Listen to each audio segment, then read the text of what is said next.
അർഹത നോക്കി നമുക്ക് ആരെയും സഹായിക്കാനാവില്ല.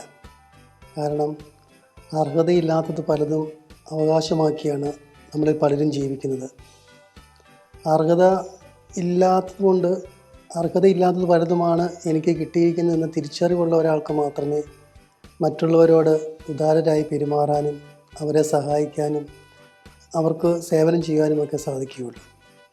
അങ്ങനെ ഒരു തിരിച്ചറിവില്ലാതെ പോകുമ്പോഴാണ് നമ്മൾ സഹായിച്ചതിൻ്റെ പേരിൽ നമ്മൾ പിറുപിറുക്കുകയും സഹായം കിട്ടിയവർ ഒരുപക്ഷെ നമ്മളെക്കാൾ വളർന്നു പോയിട്ടുണ്ടെങ്കിൽ അസഹിഷ്ണുത പുലർത്തുകയുമൊക്കെ ചെയ്യുന്നത്. അർഹതയില്ലാത്ത പലതുമാണ് നമ്മുടെ ജീവിതത്തെ അനുഭവിച്ചുകൊണ്ടിരിക്കുന്നത്. എന്തിന് ക്രിസ്മസ് തന്നെ നോക്കൂ.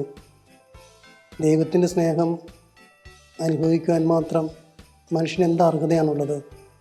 അല്ലെങ്കിൽ മനുഷ്യർക്കിടയിൽ ജീവിക്കാൻ മാത്രം സ്വർഗം വിട്ടിറങ്ങി ഭൂമിയിൽ ജീവിക്കുവാൻ സന്നദ്ധനാകത്തക്ക രീതിയിൽ നമ്മുടെ ഇടയിൽ ഇന്നും വസിക്കാൻ കഴിയുന്ന രീതിയിൽ ദൈവത്തോടൊത്ത് ജീവിക്കുവാൻ നമുക്കെന്ത് അർഹതയാണുള്ളത്? അപ്പോൾ ഈ ക്രിസ്മസ് നാളിൽ മറ്റുള്ളവരുടെ അർഹത നിശ്ചയിക്കുന്നതിന് പകരം സ്വന്തം അർഹത നോക്കി ഒന്ന് ആത്മശോധന നമുക്ക് നടത്തി നോക്കാം.